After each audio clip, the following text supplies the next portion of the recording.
that occurred this week. Usually my process is to come up with an idea beginning Motzei Shabbat, Saturday night, and then develop it a little bit more Sunday morning early as we prepare for Hebrew school and the varied activities of our Sunday. And then usually I let it sit, and something more comes through Monday and Tuesday. I'm pretty much have the idea in full force by Tuesday. And no idea, of course, what would unfold this week. But in many ways, the message of this morning applies appropriately to what is going on.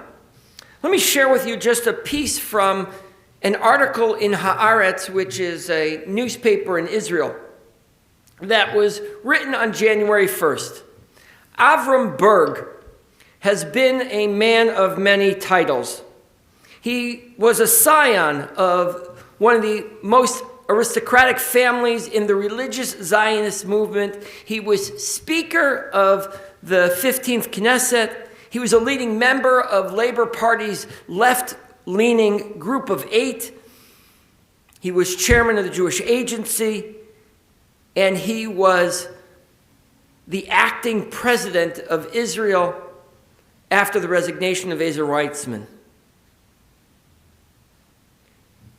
And he wrote in the Haaretz newspaper that he is resigning from the Jewish people. Avram, as he's widely known, is out to discard one title, his designation as a Jew, according to the population registry of the Interior Ministry. In an affidavit he will submit to the Jerusalem District Court, as Berg writes, that he no longer considers himself as belonging to the Jewish nationality. He adds that his conscience does not allow him to be classified as a member of that nation because it implies belonging to the group of the masters. In simple, clear words, he asserts, I can no longer feel identification with this collective. The words struck me deeply and they hurt me terribly. While I completely recognize and understand the moral challenge he feels in being part of a Jewish people that in many ways has control over another people, it hurts me deeply that he would shed his Jewish identity because he simply can no longer commit to the same people that have survived so many oppressions. I'm deeply hurt because we can't afford to lose any more Jews.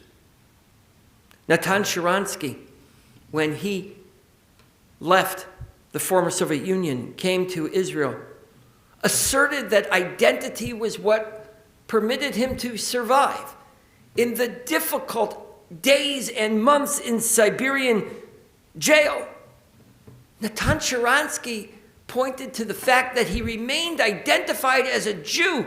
That's what propelled him. That's what compelled him. That's what permitted him to survive all those years. A strong sense of self, of who he was and what he was all about. Identity is a powerful mechanism for living in this world.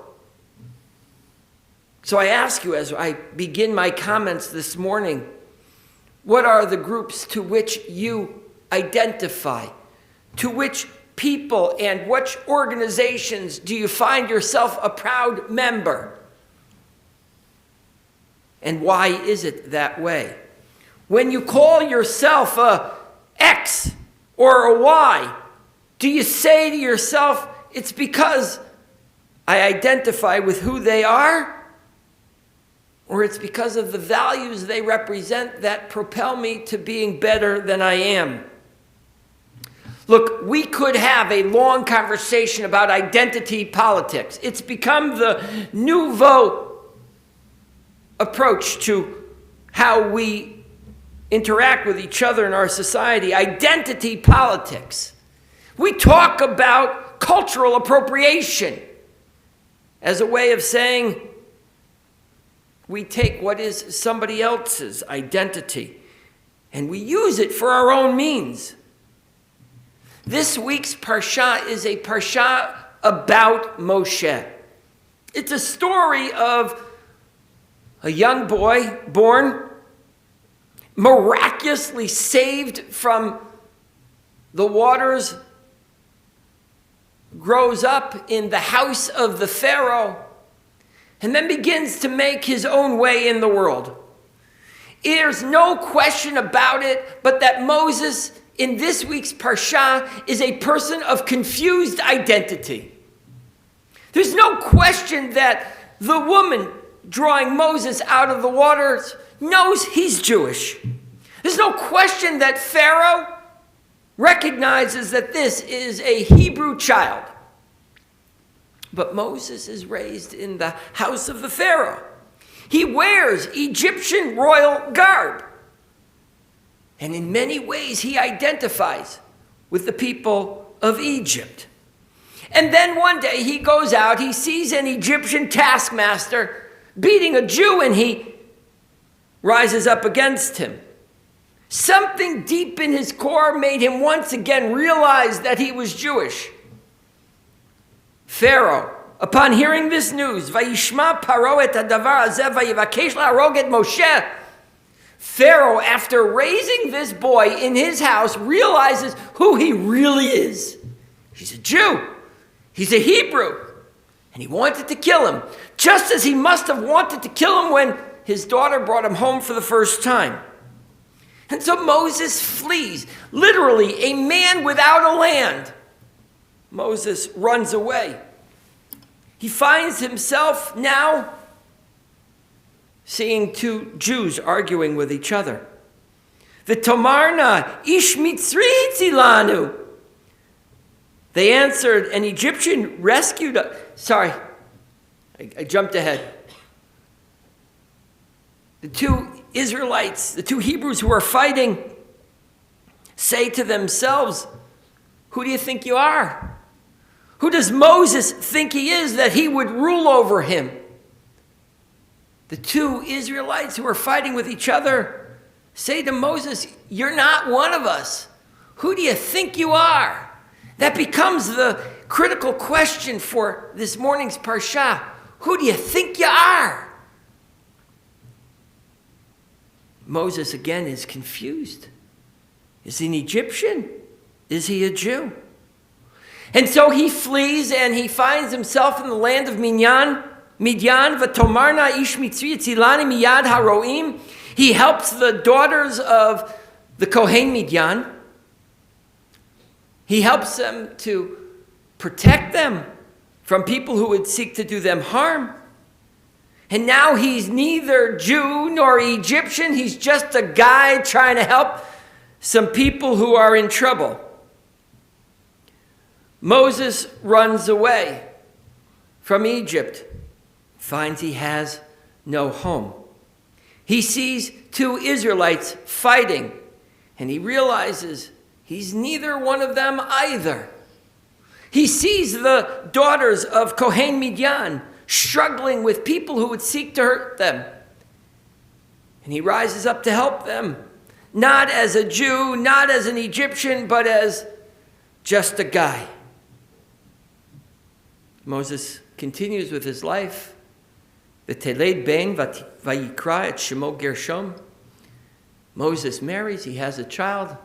He names that child Gershom, ki ger hayiti be'eretz nochriya, because I am a stranger in a foreign land. Moses feels untethered, and he names his son so that it's a constant reminder of what it feels like to be an outsider. So easily Moses has no identity. He doesn't know, is he Egyptian or Hebrew? But that doesn't stop him for a minute from doing what he believes is right. When he sees injustice in the world, Moses stands at the ready to defend, to stop people from arguing, to stop Egyptians from killing, to stop marauders from inflicting harm.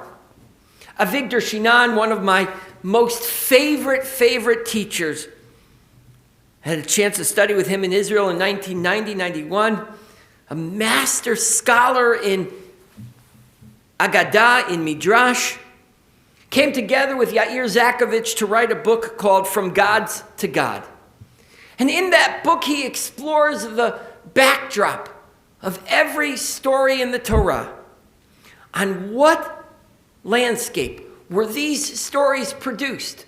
What was the culture that created our stories? And he points out the fact that Moses is a guy in the story of the Torah that really doesn't have an origin story. There are no stories about his childhood. We have a birth, and then he's rescued, and next thing you know, he's an adult. He's also a guy who has no end to story. We have no idea where Moses was laid to rest. And in this book, he explores why that is, suggestive of the fact that the outside world that produced the stories of the Torah was a world that wanted divine on earth, wanted godlike creatures to walk the earth. There were many gods, and our culture said no. Our religion said no. There is but one God who sends messengers, no doubt, Moses and Joshua the like. But Avigdor Shinan and Yair Zakovich point out that our story isn't about individuals and how great they are. In fact, in a few weeks, we'll read the story of Purim, and we'll become obsessed with the characters. But our tradition in general says it's not about individuals, it's about the collective and what we do. And so, Avigdor Shinan, Yair Zakovich write, Moses is a slightly different story than the cultures around, in which human beings slowly prove themselves worthy of their mission through their actions and confrontations. Moses isn't a miracle. He proves himself to do miraculous things. The miraculous rescue from the waters, writes Zakovich and Shinan, might already indicate infant Moses' having been chosen by God, but the three stories we have in this week's Parsha teach us that he fights for justice and represents the stages in which we discover righteousness, and that is a choice. It's easy to get caught up in what everybody else is doing. It's easy when you find yourself amidst a mob to simply follow along. It's hard to say, I'm not going to identify with them anymore. I'm going to separate myself because I see justice and I need to pursue it. Mob mentalities are dangerous, whether they're in our city streets or in our capital. People who incite rather than inspire turn identity on its head and make it dangerous. This morning's Parsha says it doesn't matter if you see yourself as a Jew or an Egyptian. It doesn't matter if you identify with the Jewish people or not. You have to seek to do justice. You have to pursue justice. If identity propels you toward greatness in our world, and we can make ourselves a better place, then identity is working in the way it's supposed to. But if we use identity as an excuse to do bad, to create evil, to be bad actors, then we're hiding behind something that is false. Truly idolatry in many ways. Identity is important if it propels us to make the world a better place. We as a Jewish people have so much to contribute, and we take pride in the many Nobel Prizes and the scientific discoveries. We say, oh, of course, it's great to identify as a Jew. But if we never stand up for what is wrong in our world, then we're simply hiding behind a cloak that will eventually be revealed. Shabbat Shalom. I think we're ready to conclude. I certainly am. I think I've said enough. Page 204, Ein Keloheinu.